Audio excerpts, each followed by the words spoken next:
toque de recolher é uma proibição decretada por governo ou autoridade de que pessoas fiquem após determinadas horas na rua.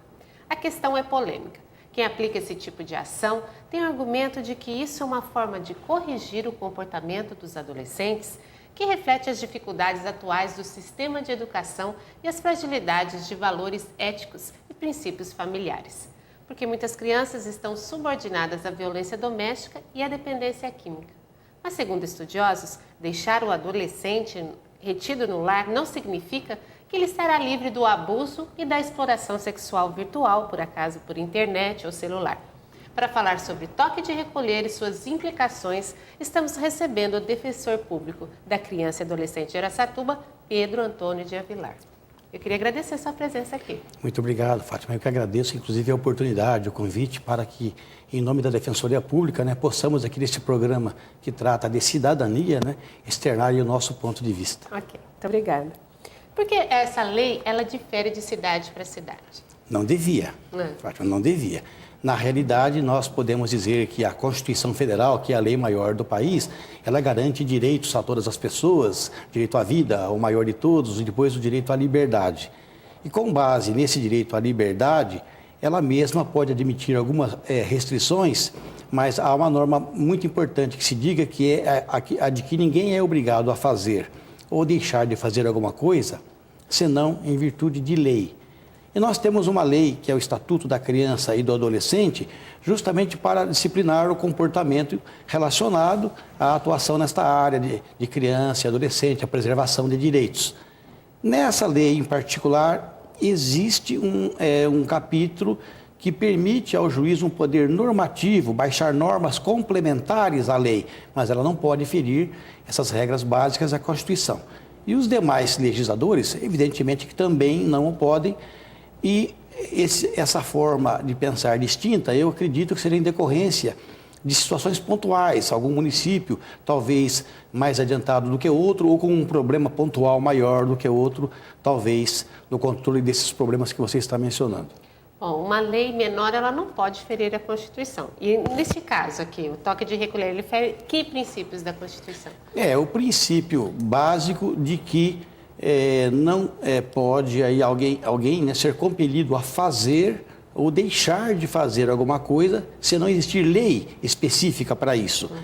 Então, a lei que vai disciplinar esses comportamentos é uma lei coletiva que tem que abranger toda a comunidade e não só a local, Então, uma lei de cunho federal, para que seja uma lei local, ela teria que ser uma lei permitida na própria Constituição e que fosse da alçada do próprio município. Então, em meu entender, em princípio, não é uma lei de alçada municipal, mas eu ressalvo, ao juiz de direito até pode ser permitida a edição de uma norma que não é lei, mas evidentemente ela tem um caráter normativo inferior à lei, mas porque deriva da própria lei, que é o Estatuto da Criança e Adolescente, desde que limitada a autorização que ele tem, que é disciplinar, aí, vamos dizer, o ingresso de crianças, de adolescentes em casas de diversão, de jogos, bares, boates, motéis, esse tipo de coisa.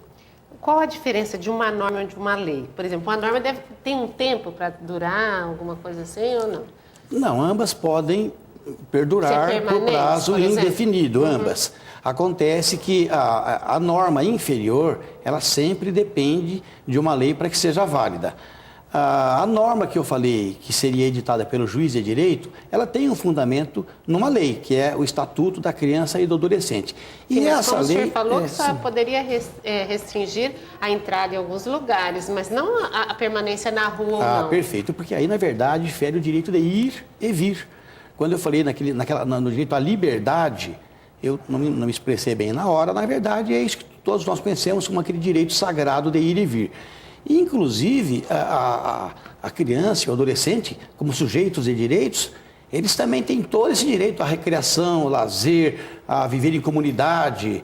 E essas normas, buscando solucionar questões pontuais não é? Vem talvez aí cercear esse direito à liberdade, esse direito de ir e vir. Mesmo porque a restrição à liberdade é para quem fez algo de errado. Perfeitamente. Né? Não para quem poderá fazer. Né? Então, no caso do toque de recolher que se mencionou antes, até para evitar que o adolescente esteja aí sujeito aí ao convívio com traficantes, o que é que se faz então?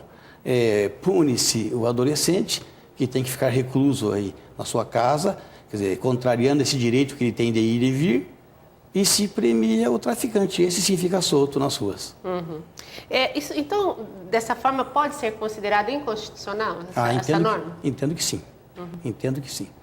Por exemplo, e nessas cidades que está valendo, como que elas continuam valendo, então? Bem, podemos até dizer, e é interessante isso, que já há cerca de 1 ano e meio que começou essa história, que alguns municípios começaram a implantar, uns por medida legislativa, mas a maior parte, ou quase todos, na verdade, por uma medida judicial, são muito poucos. Decorrido todo esse tempo, eu tenho conhecimento, eu salvo engano, não me atualizei nessa informação, de que o estado de São Paulo são os municípios de Fernandópolis, que deu início a esse procedimento, Itapura e Ilha Solteira. E por falar em Ilha Solteira, que aqui é da nossa região, inclusive, aliás, as 3 são da nossa região, não é isso? Ilha Solteira, inclusive, agora há pouco tempo, os conselhos tutelares, o Conselho Tutelar de lá se reuniu e concluíram que, transcorrido 1 ano, não se atingiu com a adoção dessa norma local, né, válida lá para a Ilha Solteira, não se atingiu, na verdade, o objetivo principal, que era a diminuição aí da violência ou dos crimes de tráfico de entorpecentes. Bom, com esse toque de recolher, os adolescentes não poderiam ficar na rua. E se forem pegos, o que acontece com eles? Então, dentro disso que entendemos, dessa ilegalidade, o adolescente flagrado nessa circunstância, não só ele, como também os seus familiares, que, convenhamos, né, são os destinatários também da norma, que devem cuidar deles, podem sofrer sanções. Ele pode sofrer uma internação, inclusive, pode haver um procedimento contra os responsáveis legais, os pais, normalmente, dele, né, que podem ser processados judicialmente, quer dizer, há diversas sanções, incluindo multa ou até mesmo sanções até de ordem criminal. E essas sanções são colocadas já com a norma ou elas seguem outros? Não, as sanções vão resultar da inobservância de uma norma. Só que nós entendemos que essa norma é inconstitucional, portanto, não tem sentido depois querer aqui punir-se o pai de adolescentes não é, com 16, 17 anos de idade, que eventualmente às 10h30 da noite forem flagrados na rua em circunstância que, na verdade, é perfeitamente legal, porque dentro do direito que eles têm de ir e vir. Mas dá um trabalho danado, né? Porque vai entrar com processo... A consequência é danosa para todos os efeitos. Nós entendemos, na verdade, que certas situações, na verdade pontuais, em determinado momento, até possam, talvez, justificar. Mas o mais importante que isso, essa é a regra geral que eu mencionei no programa anterior, é essa, né? Estamos aqui mais uma vez buscando o combate ao efeito e não o combate à causa desse mal. Mais importante realmente é que a comunidade seja alertada, a família seja estruturada e haja realmente maior incentivo à educação, ao ensino, para que evitemos esse mal. O senhor acredita que criar esse tipo de norma, no caso inconstitucional, pode ferir, assim, ser prejudicial para a democracia? Com toda certeza. E nós temos inúmeros exemplos disso no país. À medida em que essas normas passam a ser mais ou menos admitidas, ou seja, que se aceitas, que sem maior discussão, outras virão com toda certeza. De cada vez é a liberdade pessoal que pode ser aí aviltada, violentada, sem dúvida. O senhor acredita que uma lei assim restritiva como essa pode diminuir a criminalidade? Sim, de certa forma, em certo momento, é até possível, num momento pontual, vamos dizer, numa certa situação, numa certa circunstância, por várias razões, pelo medo, por vários problemas, é até possível, embora o exemplo concreto que eu tenho agora de Ilha Solteira não mostra isso. Mas, de certa forma, nem vejo Mas, ainda assim, no cômputo geral, e olha que pouquíssimas cidades, só no estado de São Paulo, 500, 600 municípios, nós temos em apenas alguns essa medida adotada. E a criminalidade, o caso do tráfico de entorpecentes, infelizmente, até mesmo no interior, já está de tal forma alastrada que não bastaria uma norma local para solucionar isso. E aí sim, aí é preciso que haja, se cuida da edição de lei, um mecanismo correto, normal, quer dizer, dentro das competências legislativas próprias, com a discussão do tema próprio, mas, sinceramente, não é só isso que vai diminuir a violência ou diminuir o tráfico, mesmo porque não basta aí combater ou punir o traficante, né? É preciso achar também razões para que quem consuma deixe de consumir. Ok. O senhor acredita que a responsabilidade de cuidar dos adolescentes é somente da família ou o Estado também deve atuar nisso? O Estado deve atuar, mas ela é primordialmente da família. Acontece que é um círculo vicioso porque a família precisa ser estruturada e ela tem muita dificuldade até de sobrevivência, emprego e diversas outras razões, mais moradia. Então o Estado, no final das contas, ele vai ser compelido nas políticas sociais dele a fazer com que a família tenha estrutura para dar esse suporte à criança. Que a criança possa estudar dignamente, possa complementar os seus estudos na própria família. Mas, enquanto ele tiver essa qualidade de ensino, que não é culpa dos nossos professores, mas das nossas políticas sociais, e chegar na sua casa, e hoje até com a TV a cabo, ter acesso a programas tipo Big Brother Brasil, eu acho bem difícil. É complicado, né? O que a senhora acha que o jovem encontra na madrugada pela rua? Então, aí nessa questão aqui da educação, que não é a minha seara, devo dizer, é muito interessante essa pergunta, porque na realidade os tempos mudaram.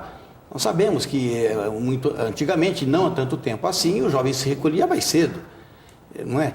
Agora, hoje, em certos círculos, a diversão parece que começa nesse horário em que a gente se recolhia. Agora, esse é um fenômeno social. Qual é a razão para que ocorra isso? Eu não sei dizer, não é a minha seara. Mas, de qualquer forma, é um contexto todo da educação que tem que ser abrangente na família, em primeiro lugar, os seus costumes, mas também com respaldo, principalmente, da escola, do Estado, por consequência. A senhora acredita que o jovem encontra perigos diferentes na rua do que poderia encontrar, como eu iniciei o programa, dentro de casa, com a internet ou mesmo com o celular? Eu queria que o senhor me respondesse, claro, depois do intervalo. Claro, a gente vai dar uma paradinha, mas volta já já.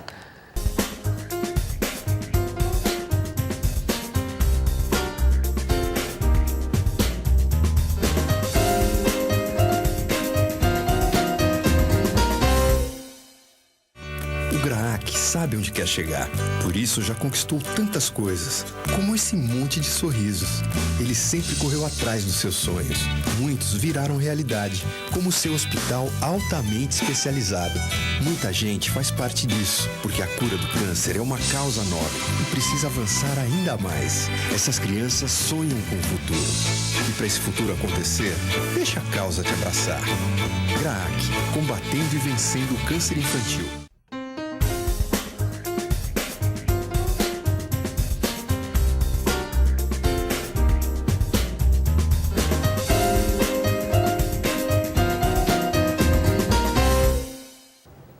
O assunto do Cidadania em Pauta de hoje é toque de recolher e suas implicações. Nós estamos recebendo o defensor público da Criança e Juventude de Araçatuba, Pedro Antônio de Avilar.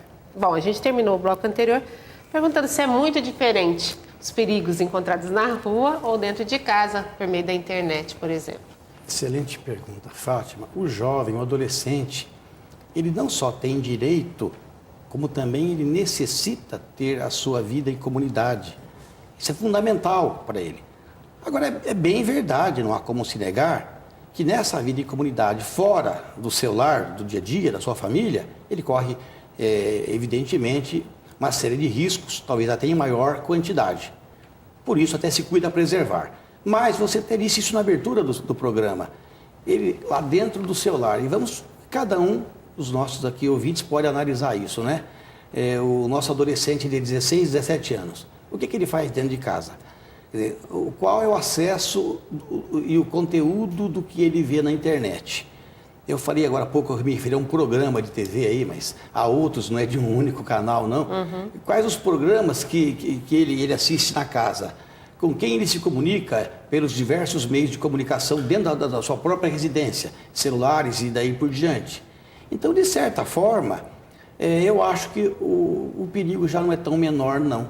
Mesmo dentro da própria residência, ele também está sujeito a toda sorte de riscos, inclusive até de forma virtual, até a prática de atos considerados infrações que ele pode à distância perpetrar dentro do seu lar mesmo. Então, na verdade, o problema não está aí, não. O problema está realmente na formação, na educação que ele tem que receber. Quais são as instituições que são ligadas à criança e ao adolescente? Bem, nós temos instituições aqui de amparo, temos instituições, na verdade, de ressocialização dele, de reeducação dele, mas eu creio que talvez nos interesse nesse momento falarmos dos órgãos públicos e também daqueles não públicos que são fundamentais na condução dessas políticas sociais, nas medidas que se adotam em favor de crianças e de adolescentes. O Poder Judiciário, em primeiro lugar, pelas varas da infância e juventude, primordiais, o Ministério Público, um papel fundamental na sociedade, vital mesmo, né? Na condução dessas políticas, inclusive na fiscalização delas.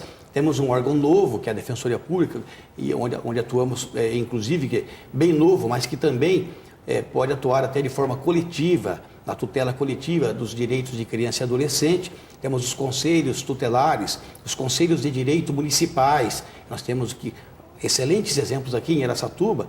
E depois disso, todas essas entidades não governamentais, e também a nossa região é bem servida delas, né? Então, eu acho que essa rede toda social, que nós podemos dizer, incluindo os órgãos públicos e os órgãos não públicos, são fundamentais e atuam de forma muito, muito boa. Eles conseguem se entenderem aqui, por exemplo? Tem uma ligação com o outro? Era compreensível, discussões, às vezes determinados segmentos. E até onde um vai e o outro vai? Qual a competência de um e de outro? De um jeito ou do outro, mais ou menos somam-se as atribuições em alguma parte, na análise dos fatos, na apresentação deles para a solução. Mas chega-se um certo momento em que, se a questão, por exemplo, tiver que ser resolvida por uma norma impositiva, ela vai acabar aí chegando ao Poder Judiciário, na Justiça da Infância e Juventude. E aí nós teremos os mecanismos todos dessas entidades que têm que se manifestar perante ele, e várias ligadas à criança e adolescente, como o Ministério Público, as defensorias, como os conselhos tutelares, por exemplo, as entidades de acolhimento de crianças, as de internação de adolescentes. É uma rede enorme, enorme. Mas todo esse mecanismo aí ainda é insuficiente se não houver aí a efetiva participação, eu acho, que da própria família, de uma forma mesmo fundamental, e depois do governante na adoção das políticas sociais. Na sua opinião, qual o principal problema hoje da criança e do adolescente no país? Então, eu acho que é o problema da política social não ser corretamente direcionada. O Estatuto da Criança e do Adolescente completou 20 anos e até hoje é tido como uma das normas modelo exemplares, foi até aperfeiçoada agora há menos de um ano. Como norma, ela é excelente. Os mecanismos todos para que até possamos evitar problemas como esses que você relaciona aqui no caso do toque de recolher, nós os temos na lei. Na realidade, inúmeras políticas sociais que estão ali de proteção à família, essas ainda são ainda adotadas, talvez numa forma muito, que deixa muito a desejar ainda, particularmente nos municípios. E quando a família, que seria a proteção dessa criança e do adolescente, ela passa a ser aquele que fere os direitos. Isso acontece muito, a gente ouve muito falar. Isso é uma realidade? Isso tem crescido, a desestruturação das famílias?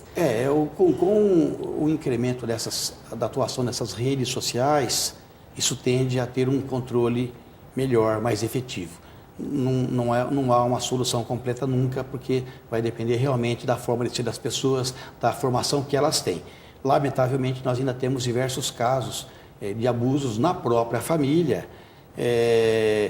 E até também poderíamos cair naquele mesmo problema, né? Muitas vezes a família também abusa, não é dentro do lar que o adolescente teria essa segurança toda. E muitas vezes ele também vai para a rua, porque dentro do lar ele não tem aquele acolhimento. Não tem do paz, seu não tem próprio lar. tranquilidade. Mas para isso, no nosso caso, a nossa região, e a gente tem que torcer para que haja ainda um incremento maior ainda, nós temos diversas entidades aqui acolhedoras ou de abrigamento, que depois aqui com as atribuições institucionais do Ministério Público, do Poder Judiciário, da Defensoria, dos Conselhos de Direitos, eu acredito que sejam a solucionar esta questão.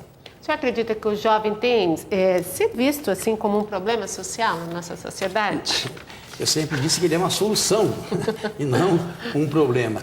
E todos nós fomos jovens também, não tivemos essa avalanche de informações que eles detêm hoje. Não sabemos lidar, inclusive, não é, com essa avalanche de informações que eles recebem, mas se nós conseguirmos aqui controlar um pouco, não digo controlar esse crescimento que se imagina, essa expansão toda até de ideias deles, né? Mas eu digo realmente os maus costumes, aquilo que de ruim a gente também repassou e ainda repassa para eles, e infelizmente isso a gente não consegue frear, a gente parece que ainda propicia cada vez mais, que é o caso, por exemplo, das comunicações, as informações que os jovens recebem pela internet hoje, por exemplo. Então, essa situação chega a um descontrole que fica muito difícil lá na residência de cada um. Porque as pessoas têm menos tempo, né, para até discutir essas coisas com os filhos também. Sim, né? E o jovem tem uma informação muito maior e muito mais cedo. Muito mais acesso a muitas outras coisas. O que o senhor acha dessa geração, por exemplo, desses adolescentes que estão sendo proibidos, né, de ficar na rua depois das 10 horas da noite? O que eles podem fazer para ter seus direitos adquiridos? Eu participei já de alguns eventos, num deles, como convidado, em que só havia, na verdade, adolescentes. Justamente opinando sobre essa questão. E eles têm opinião formada? Não, tem. É impressionante como estão preparados quando se dispõem a discutir esse tema.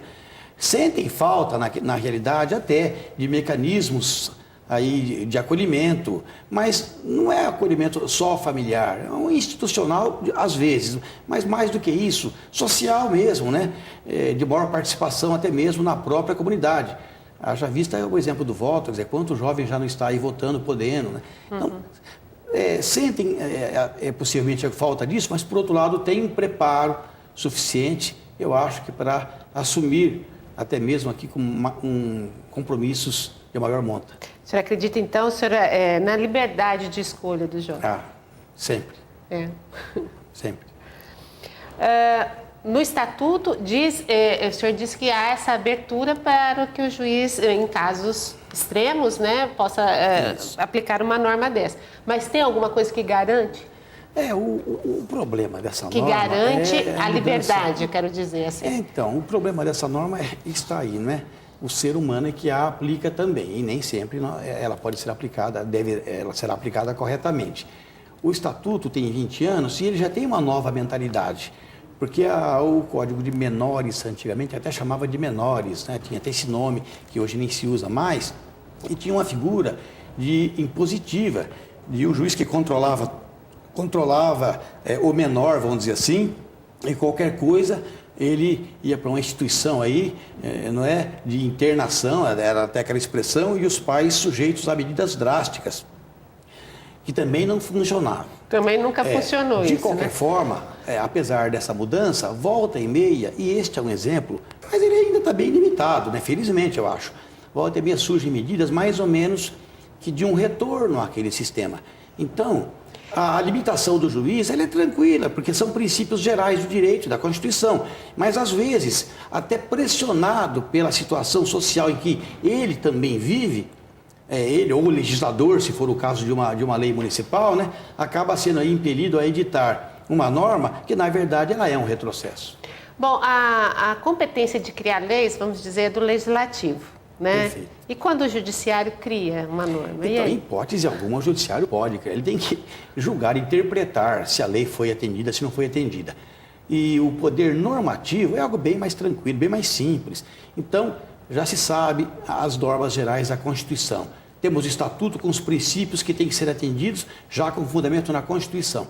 E o Estatuto vai dizer, naqueles casos locais, por exemplo, lá numa comunidade de uma cidadezinha de 2.000 habitantes, há uma forma de viver diferente daquela de um bairro, de uma cidade de 1 milhão de habitantes, uma cidade fabril, industrial, uma cidade, um lugarejo rural. Então, essas peculiaridades podem fazer com que o juiz desse local, que tem a competência para administrar os problemas que chegam à justiça, no caso da infância e juventude, até para a preservação dos direitos, ele adote medidas normativas.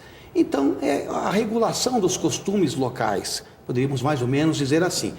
O que não pode acontecer é que, regulamentando costumes locais, como, por exemplo, o horário, a situação de transporte lá dos adolescentes para a lavoura que tem na sua cidade, ou então, no caso de uma diversão pública, tem um circo lá no município, no lugar, e qual o risco que isso pode ter, não pode ter, vai caber a ele essa regulamentação.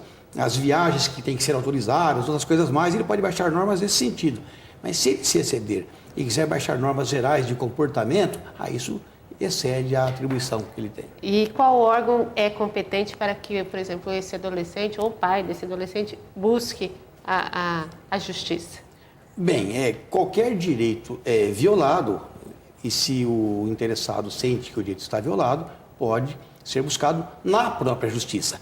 Evidentemente que se é para impugnar a edição de uma norma, que não é o nosso caso, né? Nessa matéria não temos aqui nessa turma, mas se é o caso de impugnar a edição da própria norma de um juiz, aí seria no Poder Judiciário, mas numa atribuição de uma instância superior do Tribunal de Justiça, por exemplo, para se combater esse ato. E fora isso, os demais casos que digam respeito aí a outras autoridades do próprio local, o Poder Judiciário da região, mesmo da própria comarca, é que aprecia. Ainda nesse tema, dentro desse tema, falando de decisões judiciais, a gente viu aí há pouco a questão das pulseiras do sexo, né? A proibição do uso em algumas cidades também.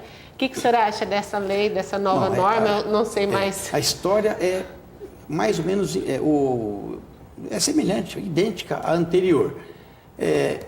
Eu acho até que até mais exagerada, mais complicada.